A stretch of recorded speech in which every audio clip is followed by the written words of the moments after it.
5 days. That's how long the billionaire's toddler had refused food. 5 agonizing days of untouched plates, sleepless nights, and doctors pacing polished floors with helpless eyes. 5 days of whispered arguments behind gold-trimmed doors, of Vanessa Whitmore, America's picture-perfect influencer mom, unraveling behind closed curtains, while her husband Richard threw money at every expert who promised a miracle. But nothing worked. Not the imported organic blends flown in from France, not the celebrity pediatricians charging $10,000 an hour, not the rare supplements sourced from 3 different countries. The Whitmore mansion, once a symbol of luxury and perfect family branding, had sunk into a hollow, terrifying silence. Except for one sound, a small one, weak, fading. The sound of a 2-year-old boy whimpering in hunger, yet unable to swallow even a spoonful. While the world outside saw glamour, inside the mansion a child was dying, and no amount of wealth could stop it. Until a woman from the opposite end of Los Angeles stepped into their lives with a $9 recipe, a worn-out notebook, and a heart full enough to change everything. She didn't know that saving that boy would uncover truths the Whitmores had spent millions to bury. She didn't know she was walking into a house built on lies, and she definitely didn't know her arrival would turn the entire city upside down. Across East Los Angeles, Sophia Morales woke before sunrise, long before the sky even thought about turning blue. Her alarm clock didn't ring anymore. After years of working double shifts, her body rose on its own, trained like muscle memory. 28, but she felt closer to 40. 2 kids to raise alone, overdue bills stacked like a second job, and a heart still bruised from losing her mother, Rosa, 2 years earlier.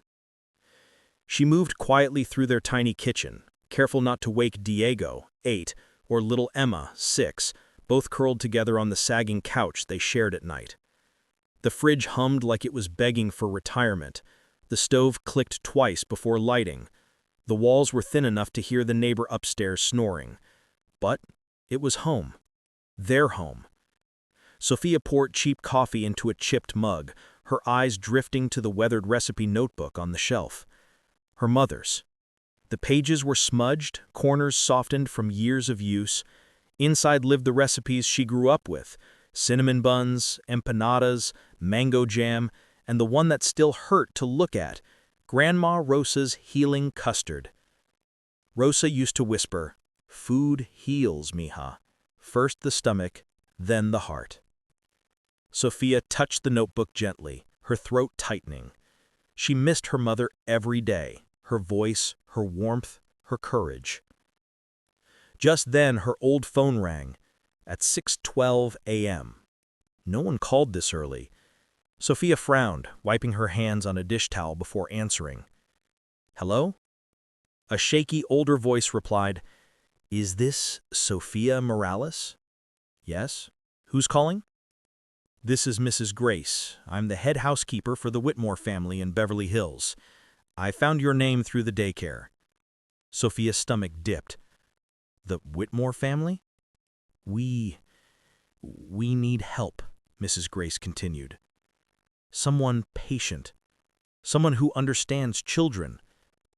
"I work with kids," Sophia said slowly, "but I've never—" "It's fine," the woman whispered urgently. "Our youngest child hasn't eaten in 5 days, miss. He's fading. None of the doctors can figure out why." Sophia's breath caught. "That long?" "Yes. And if we don't find someone who can reach him soon," the woman's voice broke, "we may lose him." Silence. Sophia pressed the phone harder to her ear. "What would you need me to do?" "Just come," Mrs. Grace pleaded. "Please, if anyone can help him, it might be you." Sophia swallowed hard. Her kids needed her. Her job needed her. Her bank account was gasping for air. But a child needed her too, and she had grown up with a mother who never turned away from a child in pain. "Before I say yes," Sophia whispered, I need to know, what does the job pay? Mrs. Grace inhaled shakily. Enough to change your life. She didn't breathe for a moment. People like her didn't get offers like that. Not in East LA, not while stretching every dollar like taffy, not while praying the power company wouldn't shut off electricity again this month. Miss Morales? The housekeeper urged gently. Are you still there? Sophia blinked, snapping out of her daze. Yes, I'm here. What exactly do you think I can do that doctors can't? Mrs. Grace hesitated, lowering her voice as if someone could hear her across the miles. Because the boy isn't afraid of food, he's afraid of someone. Sophia's heart pounded. A child refusing to eat out of fear? That wasn't medical, that was trauma. Please, the woman whispered again. I'll send a car. We don't have hours left. Sophia looked toward the couch, where Diego and Emma lay tangled beneath their faded blanket. Diego's tiny hand rested protectively over his sister's arm. Her children. Her world. She thought of the rent due in 6 days, the pile of school permission slips she couldn't afford to sign, the lunchboxes she filled with dollar store crackers and prayers. Maybe this was the moment life shifted. Or maybe it was a mistake. But turning away from a suffering child wasn't something Rosa Morales had raised her to do. Okay, Sophia whispered. I'll come. Mrs. Grace exhaled like she'd been drowning. Thank you. The car will be there in 15 minutes. The call ended. And just like that, Sophia Morales' day, her life, had split open. She moved quickly now. A note for Diego taped to the fridge. Breakfast is in the pan. Eggs and tortillas. Watch over Emma. I'll be home before lunch. I love you, Mama. She kissed their foreheads softly, smoothing Diego's curls. He stirred but didn't wake. When she stepped outside, the early morning air was cold, sharp against her cheeks. Her neighborhood was just beginning to wake up.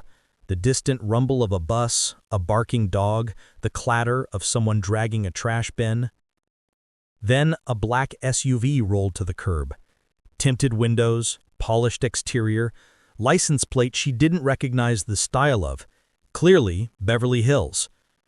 The passenger door opened automatically. Miss Morales? That's me. He nodded. Please, get in. Sophia hesitated, clutching the strap of her thrift store bag. The entire situation felt unreal, like she was stepping into someone else's movie. But she climbed in, and the second the door shut, East LA disappeared behind tinted glass. The ride into Beverly Hills felt like time travel. Buildings grew taller, streets wider, sidewalks cleaner, lawns manicured like puzzles, gates taller than most houses she'd seen. Every house looked like a magazine cover. Every car cost more than her entire apartment building. Sophia pressed her fingers together tightly. She wasn't supposed to be here, not in her faded jeans, not with her scuffed sneakers, not with her mother's old recipe notebook in her bag. Relax, the driver said quietly, catching her tense posture in the mirror. The Whitmores don't care about appearances today. They only care about saving the boy. Sophia nodded, but her stomach twisted anyway. After 10 more minutes, the car slowed and pulled up to a mansion so massive it could have passed for a boutique hotel. 7 pillars, 2 fountains, glass walls that shimmered like ice, a driveway big enough for a runway. Sophia stepped out, gripping her bag like a life raft. The front door opened instantly. A woman in her late 60s, silver bun, pressed uniform, eyes red with exhaustion, hurried toward her. "You must be Sophia," she breathed, holding her hands tightly. "I'm Grace." She had the kindest eyes Sophia had ever seen.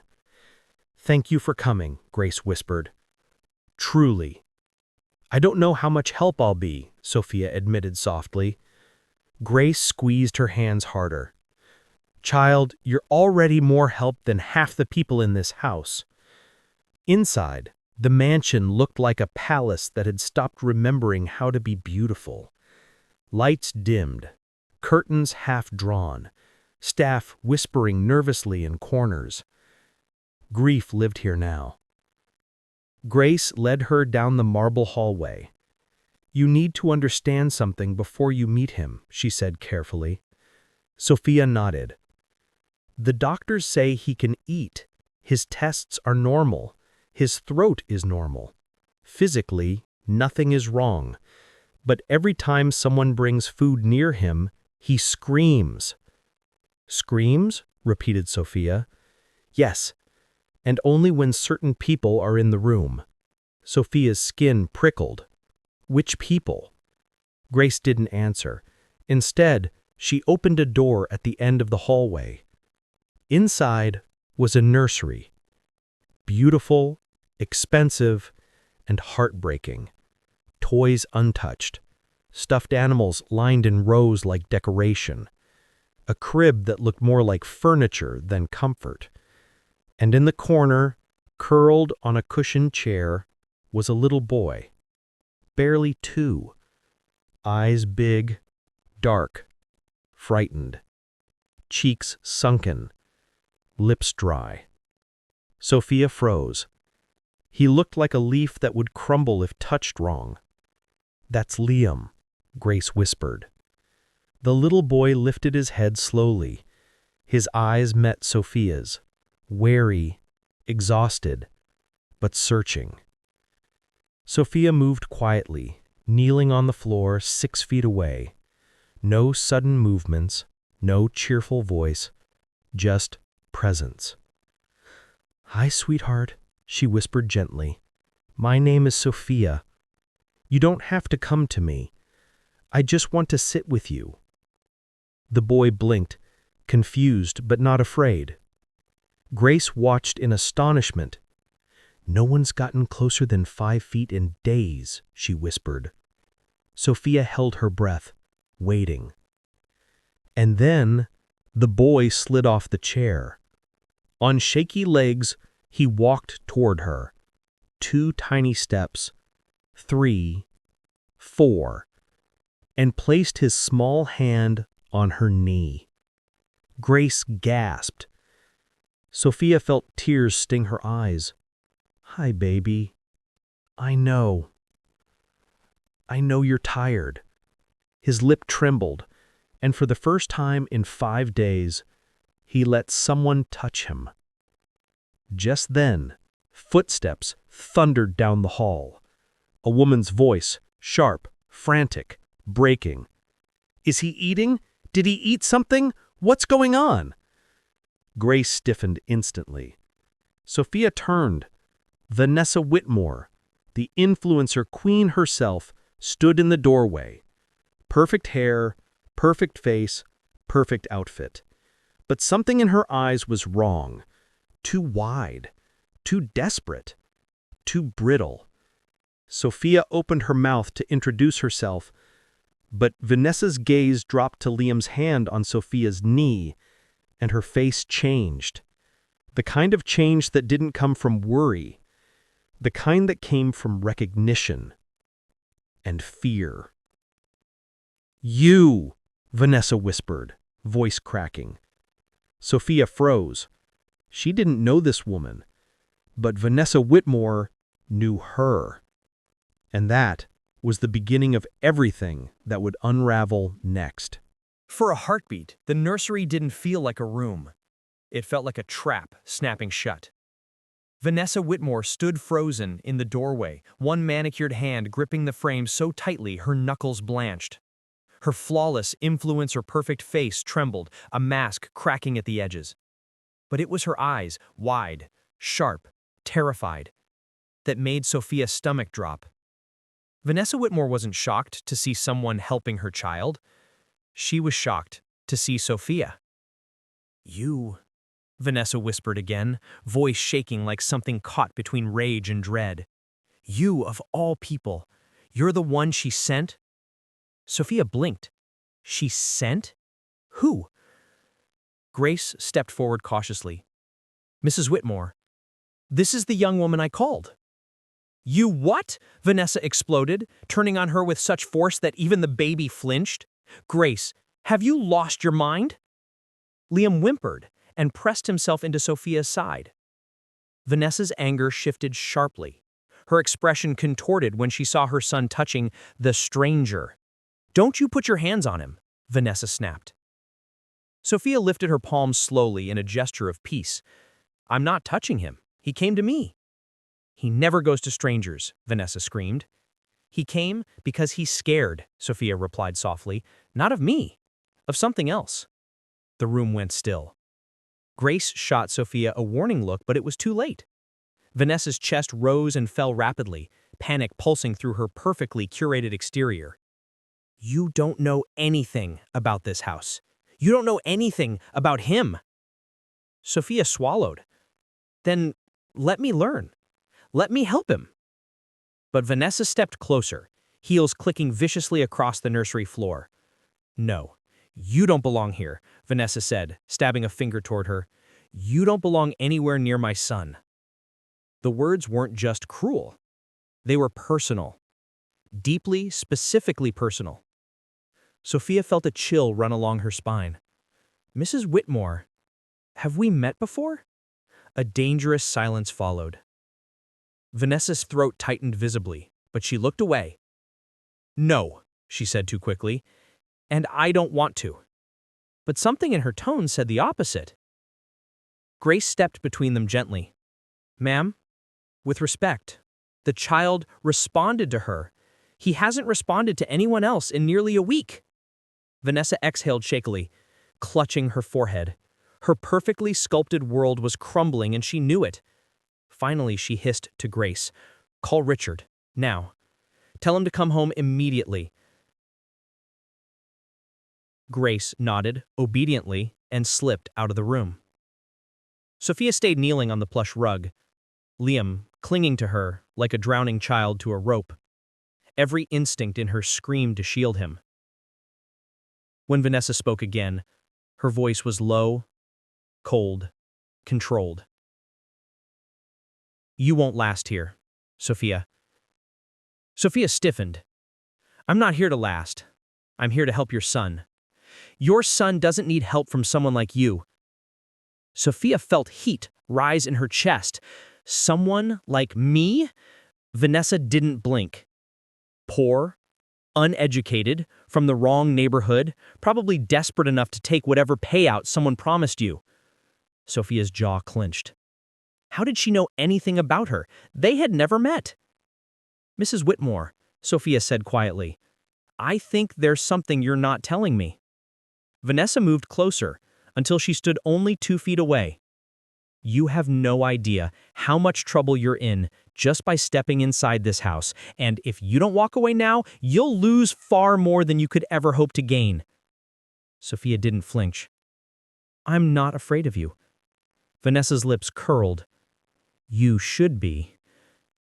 A door slammed somewhere down the hallway. Heavy footsteps thundered toward them faster, louder, angrier. Then he appeared. Richard Whitmore, 42, billionaire. Breathed money, lived money, bled money. Perfect suit, perfect posture, perfect storm building in his eyes. What the hell is going on? He demanded. Vanessa burst into tears, instantly, too instantly. She brought her in here without my permission, she sobbed, grabbing his arm dramatically. She let that woman touch our son. That woman? Who is she? Sophia rose slowly from the floor, keeping her hands visible. Calm. My name is Sophia Morales. I work at Eastview Daycare. Liam's cousin attends. We don't need babysitters, Richard cut in. Sophia opened her mouth, but Vanessa jumped in again. She's lying, Richard. She came here pretending to help, but she has ulterior motives. I can feel it. Ulterior motives? Rich people really thought anyone stepping into their house had a scheme. Sophia spoke gently. Your son hasn't eaten in 5 days. He's terrified. Whatever's happening, Richard exploded. Don't talk about things you don't understand. Sophia froze. The walls shook with his voice. Liam immediately screamed, a raw, primal cry, and ran behind Sophia like she was the only safe place in the room. The billionaire couple stared in disbelief. Liam hid behind the stranger. Richard's face, Vanessa's face.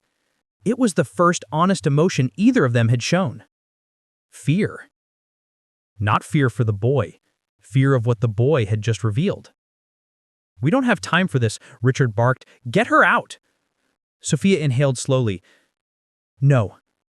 The room fell deadly silent. Vanessa's jaw dropped.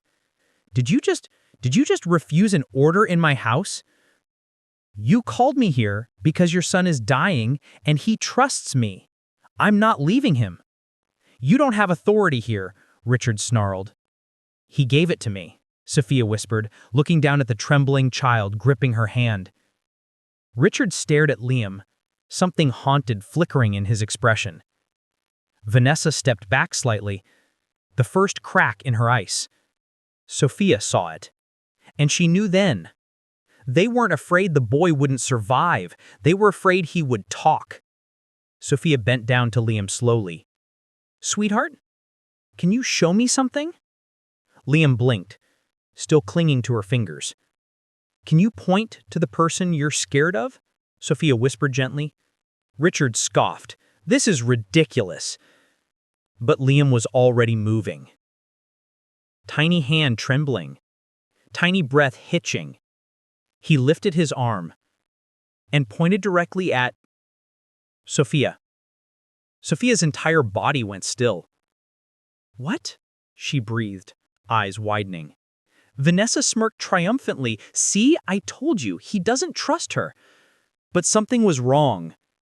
Very wrong. Liam wasn't pointing at Sophia. He was pointing past her, to something behind her. Slowly, heart thudding, she turned. There, halfway through the doorway, stood a young woman with dark hair, trembling hands, sunken eyes, a housemaid. And when Liam saw her, he whimpered and hid behind Sophia again. The maid's face twisted. Then she stepped back quickly and disappeared down the hall. Sophia's breath caught. She wasn't the one this baby feared, but someone in this house was. Someone who moved quietly. Someone who stayed unseen. Someone who didn't want the boy to eat, or talk, or trust anyone new. Sophia turned back toward the billionaire couple. Vanessa's face had gone pale. Richard's jaw was clenched too hard. What? What, Sophia whispered, is happening in this house? Neither of them answered, because they knew the truth. And they knew exactly why Liam hadn't eaten in 5 days. For a long moment, no one breathed. Not Sophia, not Vanessa, not even Richard. The only sound in the room was Liam's tiny, terrified breaths as he clung to Sophia's shirt like a lifeline. The maid was gone, vanished down the hallway like smoke, but the fear she left behind lingered, thick and choking. Sophia lowered herself to the nursery rug again, letting Liam hide his face in her shoulder. She didn't rush him. She didn't question him. She simply held him. Because every child spoke in their own language, and terror was one you didn't interrupt. But Richard, he was about to explode. This is ridiculous, he snapped, pacing like a caged animal. A toddler pointing at a maid doesn't mean anything. He's exhausted. He's malnourished. He doesn't know what he's doing. He knows fear, Sophia said softly. Richard stopped. Sophia looked up at him, really looked. Behind the bluster and the billionaire confidence, there was exhaustion, desperation, a father hanging by a thread. Your son is scared of someone in this house, and that fear is stopping him from eating. That's not medically possible, Vanessa hissed. Sophia didn't even turn her way. Children don't need a diagnosis to shut down. They shut down when they feel unsafe, when they feel unheard, when they feel alone. Vanessa's eyebrows shot up. Are you suggesting we're bad parents? No, Sophia whispered. I'm suggesting something is happening when you're not looking. Grace, the housekeeper, had quietly reappeared in the doorway. She didn't speak, but her eyes said everything. Fear, worry, and guilt. What do you know? Sophia asked gently. Grace flinched. I don't know anything for certain, but... Sophia pressed. Grace looked at Liam. Her voice dropped to a tremble. But the last person he's always around, the one who feeds him, who bathes him, who watches him at night. Vanessa stiffened. Richard turned slowly. It's Clara, Grace whispered. The maid, the one Liam pointed at, the one who had vanished the moment he trembled. Sophia felt her pulse hammer. Where is she? She asked. Grace swallowed. She lives in the servants' wing, but she's been strange lately, irritable, defensive, always watching the child, especially when he tries new foods. Sophia exchanged a sharp look with Grace. Something wasn't adding up. The billionaire parents had blamed doctors. They had blamed diets. They had blamed everything except the one person closest to the child. Sophia turned to them. Did either of you notice anything off with her? Richard looked away. Vanessa's silence was louder than a scream. Sophia studied their faces. Yes, they noticed. They noticed and ignored it. Maybe out of denial, maybe out of convenience, maybe because rich people often assumed staff problems were beneath them. But Liam's life was hanging on a thread. Sophia took a slow breath. Let me try something. Vanessa scoffed loudly. Absolutely not. But Sophia continued anyway. She reached into her tote bag and pulled out her mother's small notebook, the one with soft corners and smudged pages. Is that a cookbook? Vanessa mocked. Sophia didn't look up. She flipped through the pages until she found it. Grandma Rose's healing custard. A recipe so simple it barely cost $9. Eggs, milk, cinnamon, vanilla, and a secret step Rosa called the heart moment, where you stirred slowly while thinking of the person you were cooking for. Sophia whispered the instructions under her breath. Her daughter Emma loved it when she was sick. Her son Diego swore it cured nightmares. Her mother made it when the world felt too heavy. So maybe, just maybe, it could reach a starving boy who'd shut down from fear. Grace, Sophia said, rising slowly, is there a kitchen I can use? Grace nodded and gestured down the hall. You're not feeding him anything, Richard snapped. We don't know what's wrong. That's why I'm trying something gentle, Sophia said. It's homemade. No chemicals, no supplements, just comfort. Vanessa threw her arms in the air. This is absurd. We're billionaires and you're using a childhood dessert? What is this, charity work? Sophia didn't answer. She just turned and walked toward the kitchen with Liam still clutching her hand. The Whitmore kitchen was bigger than Sophia's entire apartment. Granite counters, imported appliances, crystal jars filled with ingredients most people couldn't pronounce, but it felt cold, empty. Sophia tied her hair back and washed her hands. Liam sat on the counter, quietly watching her with wide, cautious eyes. Sophia spoke softly as she cracked eggs, whisked milk, added cinnamon, vanilla, and sugar. You're safe, she whispered without looking at him. I'm just making something warm, something simple. His foot tapped nervously against the cabinet. She continued stirring the mixture in a small pot. Gentle circles, slow movements, the way her mother taught her. Mi amor, she whispered to the custard the way Rosa used to. Be kind to his little stomach. Help him breathe again. Liam's eyes fluttered. For a moment, he leaned just slightly toward the scent of cinnamon warming the air. Sophia smiled faintly. You like that smell? She asked. He nodded once. Good, she whispered. That means we're starting. She scooped a small spoonful into a tiny bowl and blew lightly to cool it. She knelt in front of him. "Sweetheart," she said gently, "will you try just one bite? If you want. If you don't, that's okay." His lip trembled. Sophia didn't move closer. She waited. 5 seconds. 10. 20. Finally, with shaking fingers, Liam reached forward. He dipped his fingertip into the custard, brought it to his mouth. Sophia watched carefully.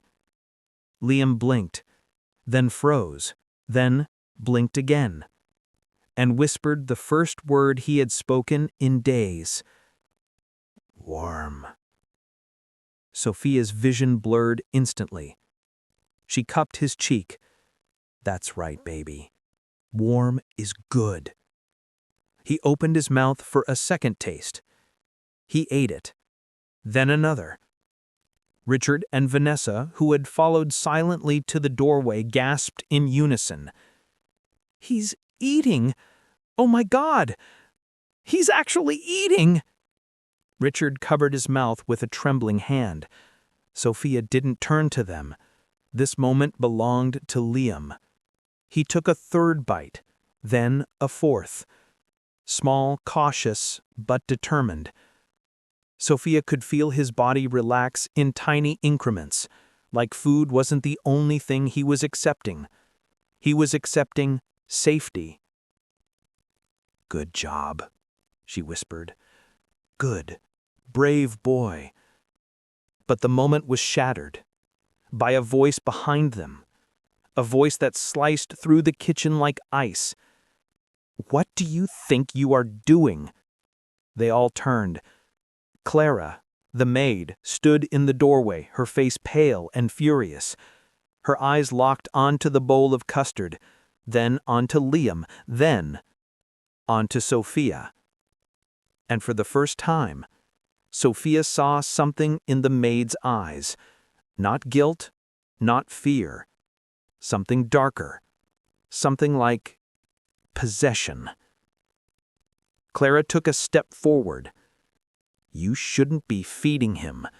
You're ruining everything." Sophia felt cold spread across her chest. "What have you been doing to this child?" Clara smiled, but it wasn't a human smile. It was the smile of someone whose secret had finally been cornered. Someone ready to break. The air in the Vargas mansion felt different the next morning. Thicker, heavier, as if the walls themselves knew something poisonous had been growing behind them and had finally begun to seep out. Daniel barely slept. Every time he closed his eyes, he saw Lourdes' trembling hands, her cracked voice, insisting she had done nothing wrong. And then he saw Vivian, beautiful and polished, claiming she had proof. 2 truths, 2 stories, and somewhere in between, a lie so strong it had split the household like a fault line under pressure. By sunrise, Daniel wasn't sure who he believed anymore. He only knew this. He needed answers, he needed honesty, and he needed it now. He walked through the quiet hallway toward the east wing, his mother's suite. The marble floors, usually cold and gleaming, almost vibrated beneath his feet. His mother, Estella Vargas, was already awake. She always was. For a woman who built a real estate empire from nothing, sleep was optional, luxury was strategic, and control was oxygen. Yet when he knocked and entered, he found her sitting at her vanity, brushing her hair in slow, deliberate strokes. Her eyes lifted in the mirror. "You didn't rest," she said. "Not a question, but an assessment." "No," Daniel replied. She set the brush down, turning fully to him. "Then let's talk." But he wasn't ready, not for her version, not yet. "Where's Vivian?" he asked. "In her room. I thought it best she stay away until things settle." His mother said it casually, but Daniel felt a twist in his stomach. He didn't want distance. He wanted answers, direct ones, from everyone. "I need to hear what really happened," he said, his voice low but steady, every detail. His mother exhaled and stood, moving toward the chaise near the window. She sat gracefully, but the tension around her eyes betrayed her. I told you yesterday, Lourdes raised her voice at me. She challenged me in my own home. I will not tolerate disrespect. Daniel studied her carefully. She wasn't lying. That was the unsettling part. She believed this, fully, every word, and that meant something else. Someone was controlling the story. Mom, he said slowly, Lourdes didn't even understand what she was being accused of. She kept saying she never said anything to you, that she never even had a conversation with you alone. Estella's expression hardened like cooling steel. Well, she did. He hesitated. He'd known his mother his entire life. Her voice was sharp when she lied, clipped when she hid something. But now she seemed certain, which meant someone was controlling the story. Vivian says she filmed it, Daniel said finally. She claims she witnessed it all. For the first time, his mother's expression faltered. Filmed, Estella repeated, as if the very word offended her. Yes. A long silence stretched between them. Her mother didn't blink, didn't speak, didn't move. Her stillness was sharper than anger. Show me, she finally said. Daniel swallowed. I haven't seen it yet. Vivian offered to show me last night, but you didn't ask for it. His mother's voice was tight. Interesting. Daniel didn't respond. Because, yes, it was interesting. It was also suspicious. Why didn't Vivian show it immediately? Why was she hesitant? Why did she hesitate before bringing it up? He took a slow breath. I'll watch it now. But first, he needed one more thing. Mom, before I talk to Vivian, I need to know something. Estella lifted a brow. What? Did you and she speak earlier that day, before any of this happened? His mother stiffened. It was barely perceptible, but Daniel caught it anyway, the microscopic tension of someone weighing whether or not to tell the truth. Yes, she said after a moment. We briefly spoke. She came to check on me and brought me tea. Something inside him clicked, like a lock turning in the dark. Vivian was there before the alleged insult. Vivian was there alone. Vivian was the one who later claimed to have proof. And then Lourdes walked in. Pieces rearranged themselves in his mind. All right, Daniel said quietly. I'm going to Vivian. He walked out before his mother could say anything else. Vivian's room was on the opposite end of the mansion, the modern side, the one Daniel had renovated when he proposed. She was standing in front of the mirror adjusting her earrings when he entered, her posture straightening at the sight of him. Morning, she said, voice soft, controlled. Too controlled. Viv, he said, we need to talk.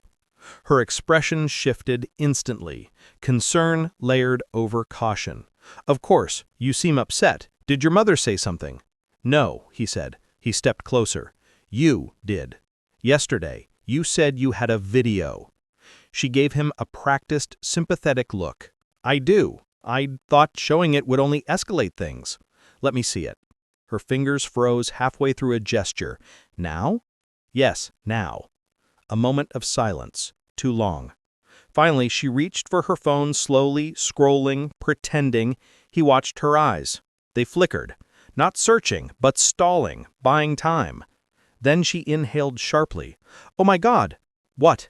It's gone! Her voice trembled just enough to sound believable to anyone who didn't know her. I must have deleted it by accident. His stomach dropped. Not from shock, but from confirmation. Vivian, he said quietly, dangerously, tell me the truth. She shook her head quickly. Daniel, I swear it was there last night. Maybe it's in my cloud storage. Stop. The words sliced through her excuses. Her face crumpled into wounded indignation. How dare you accuse me? I thought you trusted me. I do, he said, but I need honesty, right now. I am being honest. He stared at her, reading her, the anxious twist of her fingers, the slight shift of her left shoulder, the way she avoided eye contact but overcompensated by blinking slowly. She was lying, and she knew He knew. "Viv," he said carefully, "were you the one who told my mother that Lourdes said something disrespectful?" Silence. Her breath caught. "Did you exaggerate something, misinterpret something, say something that wasn't true?" She stepped back like he had struck her. "How dare you accuse me? Your mother is one of the most intimidating women I've ever met. I was trying to protect you. By firing someone without cause? She did disrespect her." "You didn't film anything," he said, voice barely above a whisper. "You lied." Something shifted in her eyes. Not guilt, not remorse. Something sharper, defensive, calculated. "You're choosing that maid over me?" she asked, voice trembling with oncoming anger. "I'm choosing the truth," he replied. She laughed bitterly. "Your mother warned me about this. She said one day you'd turn on the woman who loves you because you're obsessed with playing savior." His jaw clenched. "This isn't about saving anyone. This is about right and wrong." "No, Daniel," she snapped. "This is about you doubting me. Again, always." "Then show me the video," he challenged softly. "If it ever existed." Her lips parted, closed, parted again. She had nothing, absolutely nothing, and she knew the lie had just ruptured open, spilling across everything between them. The silence that followed was the kind that killed relationships. Finally, Vivian whispered, "This is a mistake. You're going to regret treating me like this." Daniel stared at her a long, quiet moment. "No," he said. "The only regret I have is not asking the right questions sooner." He turned and walked toward the door. "Daniel!" she shouted behind him. "If you leave this room, things will never go back to how they were." He didn't turn around. "They're not supposed to," he said, and then he closed the door, firmly, definitively, behind him.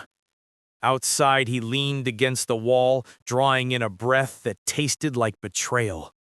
He knew two things now. Vivian had lied, and the real confrontation, the one that would tear the entire Vargas household open, had only just begun. He pushed off the wall and headed toward the servants' quarters. Lourdes deserved the truth. And Vivian deserved the consequences. The mansion felt different that afternoon. No longer a symbol of power or legacy, but a pressure cooker, where every door, every hallway, every whisper vibrated with tension. Daniel walked with long strides through the east corridor, breath unsteady, pulse hammering. He had left Vivian in her room with nothing but the echo of her lies to keep her company. Yet he knew this wasn't over. Lies don't just vanish when exposed. They detonate. And the blast wave was only beginning. He made his way toward the servants' wing, forcing himself to breathe normally, to act like he had control of the situation, even though his world was unraveling thread by thread. He found Lourdes in the small kitchenette, packing her meager belongings into a worn canvas tote. Her hand shook as she folded her uniform, and the sight made something inside him ache. Her eyes widened when she noticed him in the doorway. "Señor Daniel, I am leaving. They said the driver is coming." He stepped inside carefully, as if approaching someone covered in bruises he couldn't see.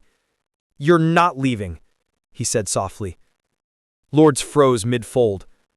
"But your mother was told something that wasn't true." I swallowed hard. Vivian lied. Her lips parted in shock. A tear slipped out before she could stop it.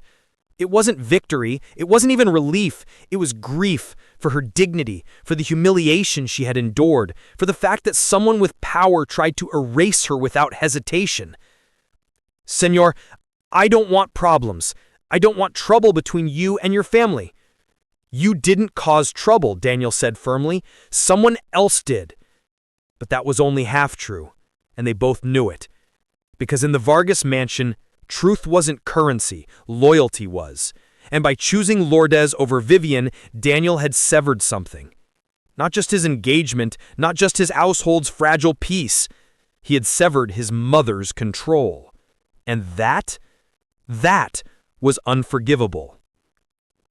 Before he could say more, the sound of heels clicking down the hallway echoed like gunshots. He turned to see his mother, standing by the doorway, her expression stony and unreadable. Danielle, she said quietly, a word. Lord stepped back immediately, lowering her gaze, but Daniel shook his head. No, she stays. Her eyes narrowed a millimeter, subtle but telling. Very well, Estela said coldly. Then we will speak here. The room seemed to shrink. Even the light felt harsher. I spoke to Vivian. She told me you accused her of lying. Because she did lie. Her jaw tightened. You are taking the word of a maid over your fiancé? I'm taking facts over manipulation. A dangerous silence rippled between them. Estela stepped forward until she was only an arm's length away. You are destroying something beautiful, Danielle. Do you realize what you're doing? Vivian is from a good family. She is kind. She is loyal. She is a liar, he cut in, voice firm. She made up a video that never existed. She told you Lourdes insulted you, something that never happened. This entire situation was her creation. For the first time, a flicker of uncertainty crossed his mother's face. So, you believe the maid? She asked again, but this time the question trembled, not from emotion, but from fear of losing her grip on the narrative. I believe the truth, he replied, and Lourdes deserves justice. His mother's gaze snapped to the older woman standing meekly behind him. She raised her voice at me, Estela insisted. I know what I heard. Daniel exhaled slowly. Did you hear Lourdes, or did you hear Vivian telling you what she wanted you to believe? Estela opened her mouth to speak and stopped. Because deep down, even she knew Vivian had access, proximity, and motive. She also knew her son wasn't stupid, and she knew, perhaps more painfully, that he wasn't a little boy she could control anymore. The shift in her eyes was subtle but seismic. Without another word, she turned and walked out of the room, heels clicking like a retreating army. Daniel closed his eyes briefly, then turned back to Lourdes. You're not going anywhere. Lourdes wiped her eyes with the back of her hand. Thank you, Senor, but I feel unsafe now. Miss Vivian is angry. She will make things worse. He hesitated, because she was right. Vivian didn't lose gracefully. Vivian didn't accept blame. Vivian didn't break. She shattered everything around her. He walked Lourdes to the guest suite near the garden, away from the main wing. Stay here for now, he said gently. I'll take care of everything. Lourdes nodded, though her hands still trembled. As he stepped out into the hallway, he saw a text flash across his phone. Vivian, we're not done. You owe me a conversation. Come now. He didn't go. Instead, he went to his father's old office, now his workspace, and closed the door behind him. The room was dim, filled with the scent of leather and cedar. He sat heavily in the chair, elbows on his knees, head in his hands. Everything was falling apart. A soft knock sounded on the door. He looked up. Vivian stood there, eyes swollen from crying, but something else glowed underneath. Something sharper, something calculating. Danielle, she whispered, stepping in without waiting for permission. Please, just listen. He folded his arms. Say what you need to say. She walked closer, slowly, deliberately, stopping right beside him. I admit, I might have misunderstood what I saw. I might have overreacted, but I did it because I love you. I want to protect you from people who could... No. His voice cut through her excuses. You did it because you wanted control. Her face hardened. You wanted my mother to like you more. You wanted to be seen as the perfect future Vargas daughter-in-law, and you thought removing Lourdes would make you look powerful. Vivian blinked, barely, but he saw it. The truth had landed. Danielle, she whispered sharply, you don't know what you're throwing away. I'm throwing away nothing. I'm refusing to marry a liar. His words hit her like a slap. She exhaled sharply, rage blooming in her posture. If you end this engagement, you'll embarrass me, my family, my social circle. Do you think I'll just walk away quietly? He stood. Yes, you will. But Vivian smiled. Not soft, not wounded, cold. You really don't know me, she said. He froze. Do you think your mother will defend you when society asks why you broke the engagement? When they whisper that you're impulsive, unstable, ungrateful? He narrowed his eyes. Stop. Vivian stepped closer, voice low and vicious. Do you think your precious company investors will trust a man who can't even keep his personal life intact? Stop. She leaned in. Or that the media won't twist this into Daniel Vargas dumps fiancé for the Maid? His breath stilled. Vivian's smile widened as the color drained from his face. That's what I thought, she whispered. He stepped back, sickened. This is who you are, he said quietly. Not the woman I fell for. This. And what about you? Who are you, without your family's name, without their approval, without mine? He said nothing, because he knew the fallout she promised was. Because he understood now. This battle wasn't just about Lourdes. It wasn't just about betrayal. It was about power.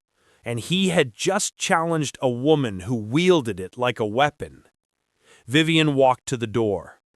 Fix this, Daniel, she said softly, before it ruins you. She left the office, closing the door gently behind her.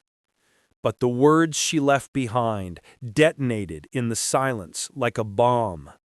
The fallout had begun, and soon it would consume the entire Vargas empire. The next 48 hours hit the Vargas mansion like a hurricane, loud, merciless, and impossible to outrun. Daniel woke the next morning to the sound of his phone vibrating non-stop on the nightstand.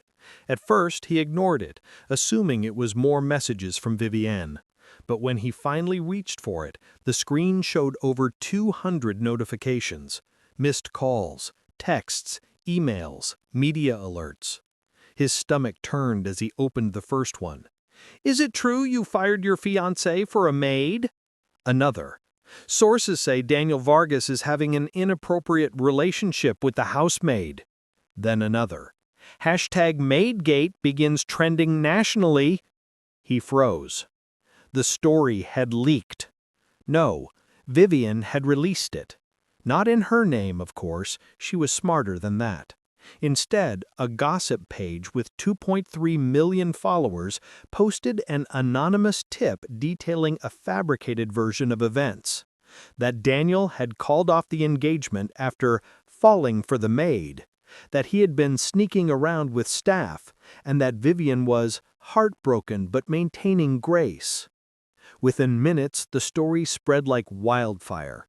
Daniel rubbed his temples, panic clawing at his skin.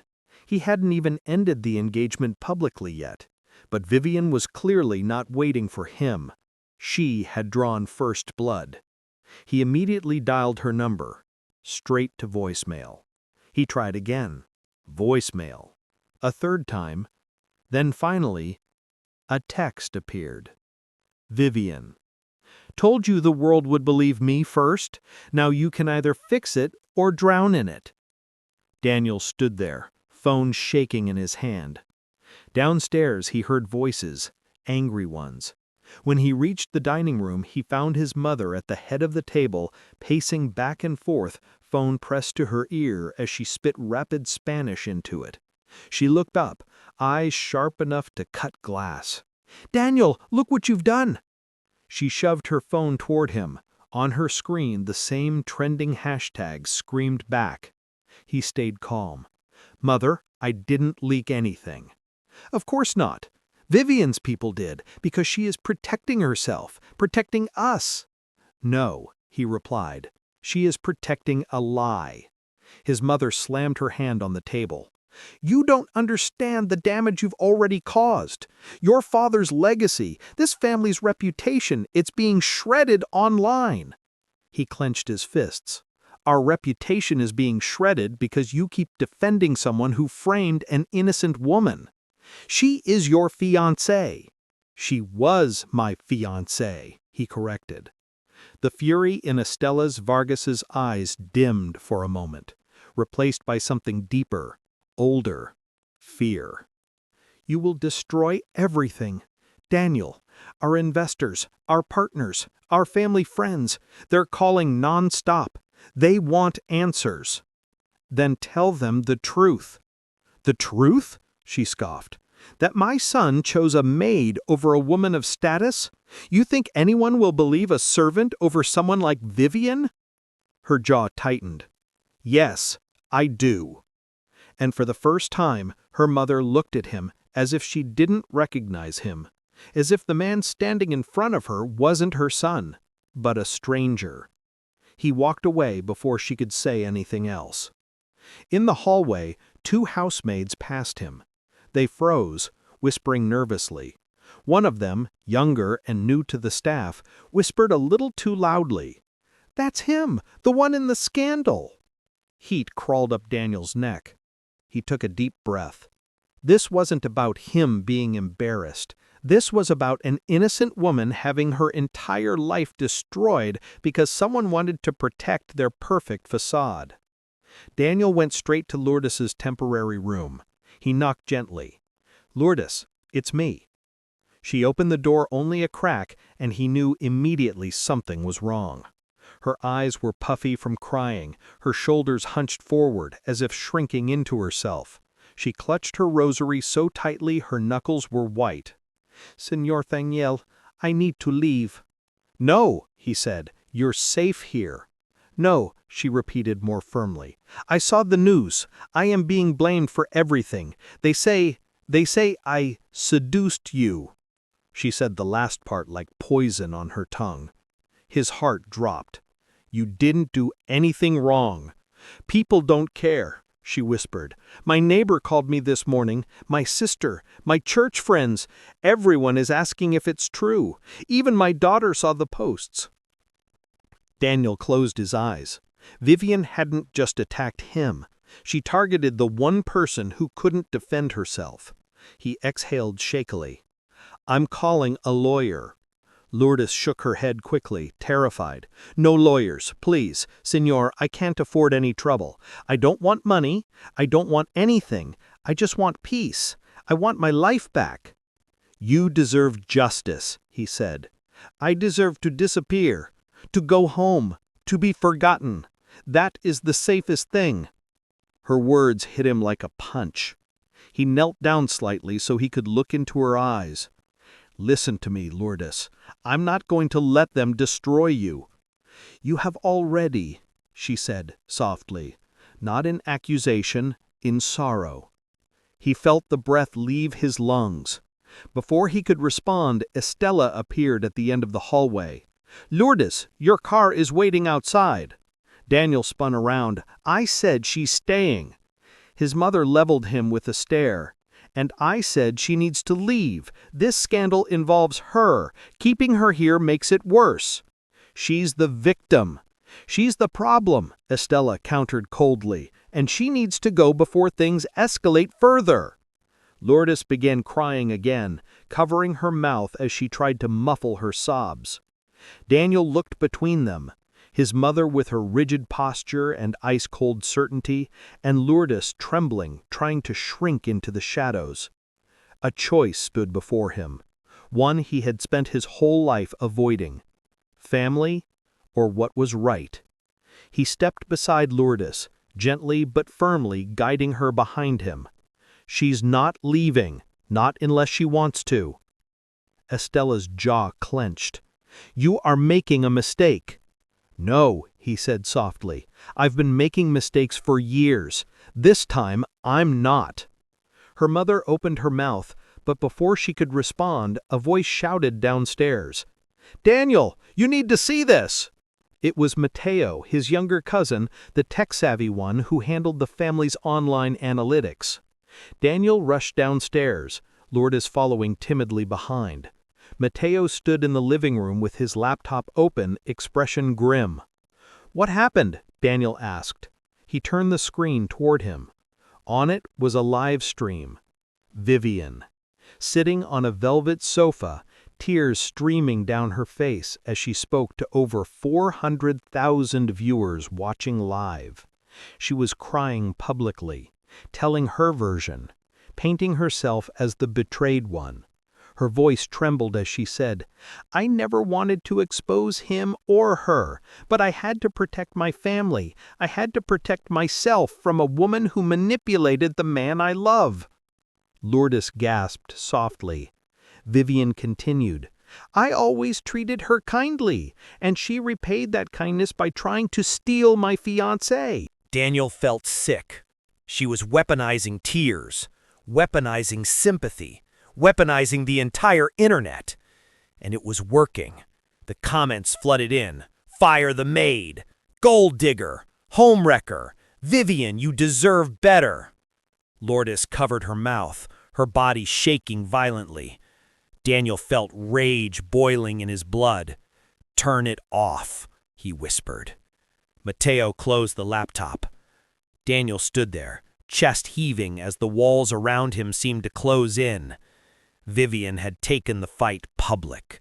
She had turned millions of strangers against an innocent woman. She had declared war. And now Daniel had no choice. He would have to fight back. Not for himself, not for reputation, not even for dignity, but for the woman whose life Vivian was trying to erase.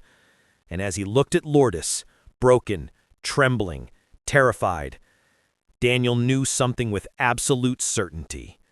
The backlash had only begun. And the next move? It would be his. Daniel did not sleep that night. The house was quiet, too quiet. The kind of quiet that only falls after chaos, when everyone is too drained to argue and too afraid to hope. He sat alone in his father's old study, the dim desk lamp casting long shadows on leather-bound books and polished wood.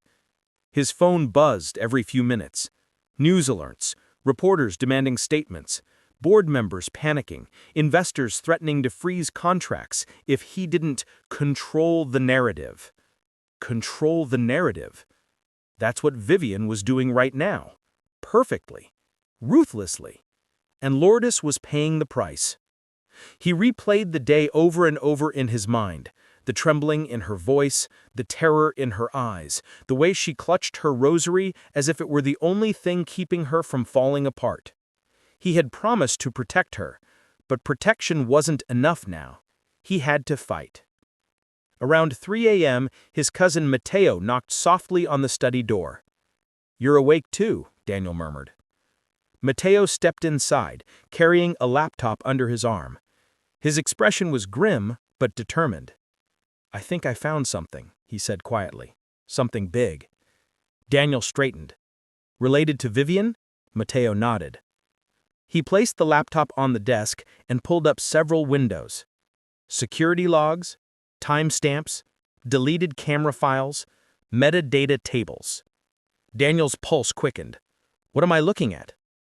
"Proof," Mateo whispered, "that Vivian tampered with security footage. Twice." He clicked play on a recovered file, grainy but unmistakable. There was Vivian on the night of the incident, slipping into the security room, typing in a code she should not have known, inserting a USB drive, deleting footage, and then another video appeared on the screen. Vivian again. This time, planting the evidence on Lourdes's cart. Scattered jewelry, a watch, a cufflink, the items she later claimed Lourdes had stolen. The breath left Daniel's lungs. What is all this?" he whispered. Mateo tapped the screen. Digital footprints, hard-coded timestamps, IP logs from her device. She's sloppy when she's angry. It was damning, irrefutable. The truth. Daniel stared at the evidence, jaw clenched, eyes burning. "She destroyed Lourdes's life," he said quietly. "For what? To protect her image? To make herself look like the victim?" Mateo didn't answer. He didn't need to. Daniel leaned back in his father's old leather chair, running a shaky hand across his face. The weight of everything, the lies, the humiliation, the public backlash, settled on him like a mountain. He finally exhaled. I'm going to expose her. Mateo raised an eyebrow. Publicly? Yes, publicly. If she played dirty, fine. I'll play clean, but louder. Are you sure? Mateo asked carefully. Once you go public, there's no taking it back. You'll burn every bridge with her family, maybe even business ties. Your mother will lose her mind. Daniel nodded slowly. This isn't about business anymore. He looked at the dark corner of the room, where his father's framed photograph rested. This is about doing the right thing. Mateo nodded. Then let's prepare everything. They worked until dawn, organizing files, creating secure copies, drafting statements, cross-checking every timestamp to ensure nothing could be dismissed or misinterpreted. But before any of it went out to the world, Daniel needed one thing: Lourdes's consent. When the first sunlight filtered through the mansion windows, Daniel quietly made his way to her room. He found her awake, sitting on the edge of the bed, rosary in one hand and her duffel bag in the other. She was leaving. No, he said softly. Please don't. She looked up, her eyes swollen from crying. Señor, my daughter needs me. I need to go home. I know, he replied gently. But I need to talk to you first. She hesitated, fingers tightening around the rosary beads. About what? Daniel stepped inside, closing the door behind him. I can clear your name. I have proof, real proof, that Vivian framed you. I can expose everything. Her breath caught. Proof? Daniel nodded. Security footage, logs, footage of her planting the items on your cart. Lourdes's eyes filled instantly with tears, not relief, but fear. No, no, no, she whispered. You cannot do that. If you expose her, she is powerful. Her family is powerful. They will come after you, your mother, your career. Daniel stepped closer. I don't care. You should, she insisted, voice cracking. Your life will change. People will not forgive you easily. They will say you did this for me. I'm okay with that. I'm not, she whispered. I don't want to ruin you. He knelt in front of her, a man who had spent years being served by staff, now kneeling before the one person everyone else had overlooked. I'm not ruining you. You're reminding me who I'm supposed to be. Lourdes covered her mouth, sobbing softly. I don't want the world to know my name. I don't want attention. I just want peace. Then I'll protect your privacy. You won't have to speak publicly. I'll take the blame, the attention, all of it. I won't drag you into the spotlight. She hesitated, torn between fear and hope. What will you do? She asked. Daniel rose slowly. Tell the truth. All of it. A long silence stretched between them. Finally, Lourdes nodded once, hesitant but trusting. You do what is right. I will pray for you. Daniel exhaled, feeling a weight lift from his shoulders. He left her room with a new fire burning inside him.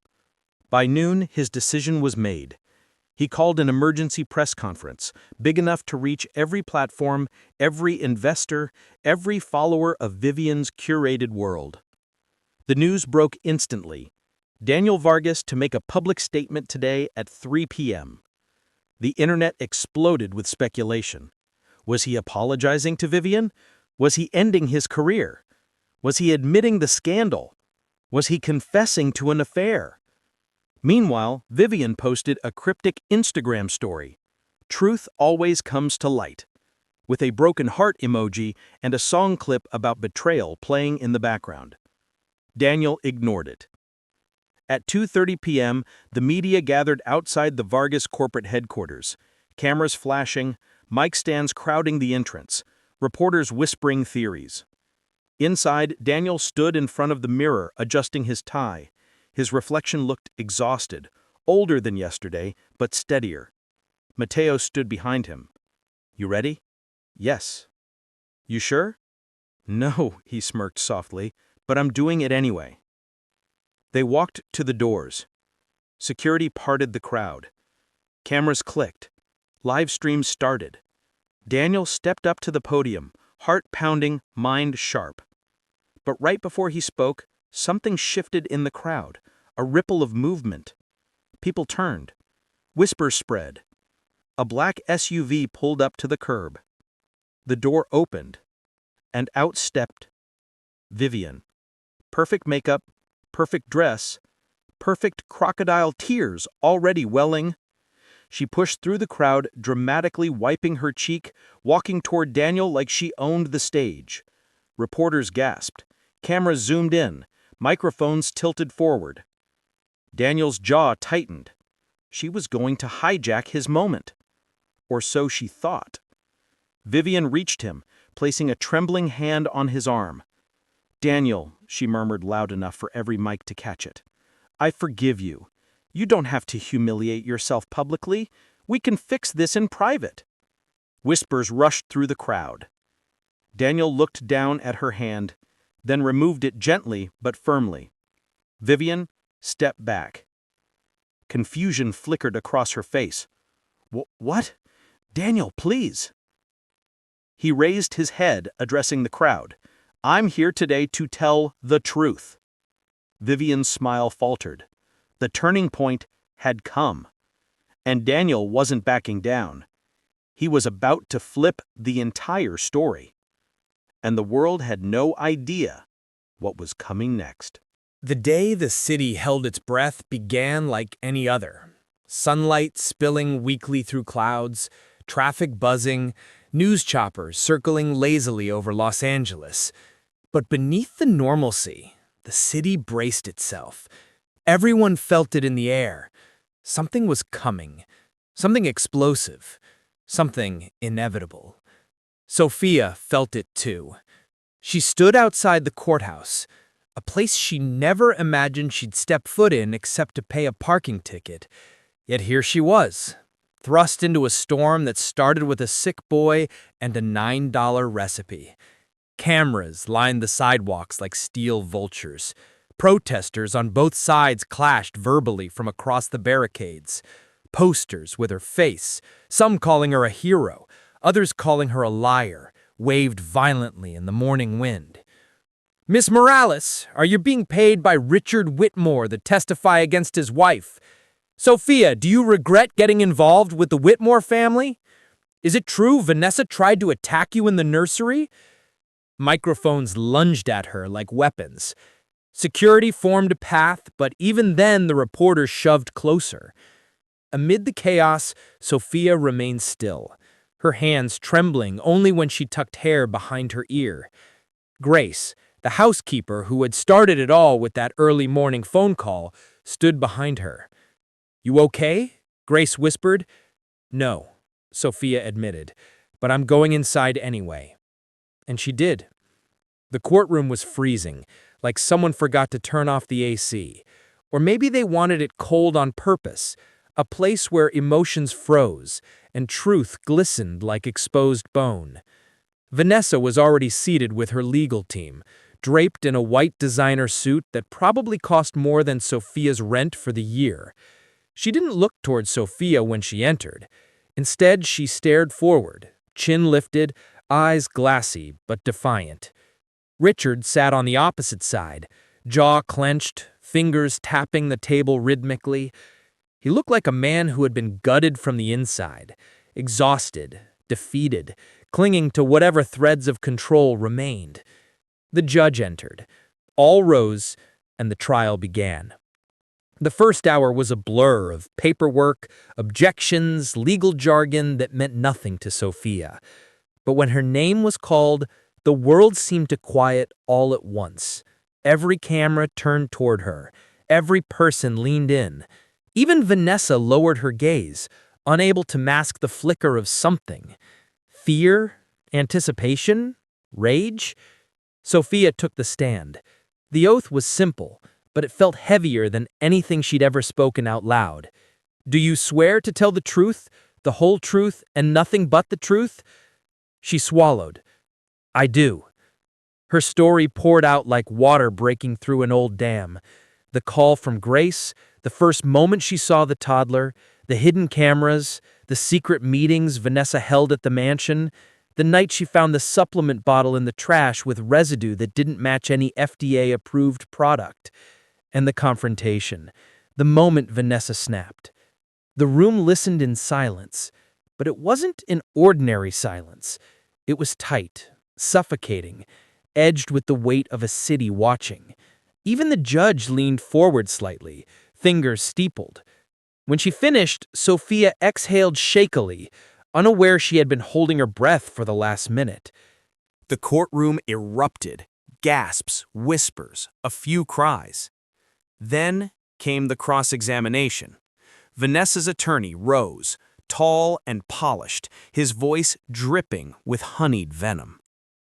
"Miss Morales, you claim the stepmother endangered her child, but isn't it true you were dismissed from your previous nanny job?" "I left voluntarily," Sophia replied calmly. "And isn't it true," he continued, stepping closer, "that you stand to gain financially from these accusations? You could sell your story to the press, write a book, benefit from the attention." Sophia met his gaze without flinching. "I didn't ask for any of this attention. I just wanted the child to live." The lawyer smirked, pacing. "And what exactly makes you qualified to diagnose such a serious allegation? You are not a doctor. You are not a nurse. You are, if I understand correctly, a babysitter." "I'm a caregiver," Sophia corrected softly, "and I know when a child is being harmed." "Objection," Vanessa's attorney sneered. "Speculative, emotional, and irrelevant." "Sustained," the judge said. Sophia's heart pounded. She wasn't a fighter, not in rooms like these, not against people like this.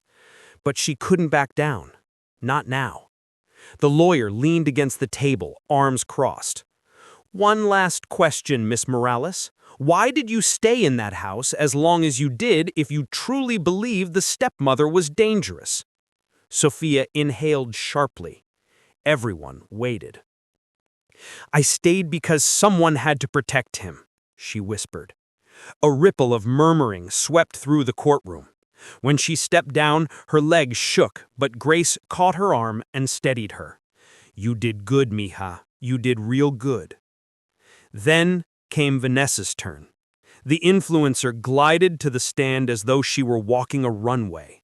Her lawyers had prepped her well. Soft makeup, neutral colors, hair in loose waves framing her face. She looked harmless, innocent, maternal. Her voice trembled just enough. "I loved that child. I would never hurt him." The jury leaned in. "I was overwhelmed, exhausted. Any mother would understand. The pressure, the expectations, the postpartum depression." Sympathy rippled across some faces in the room. Richard stiffened.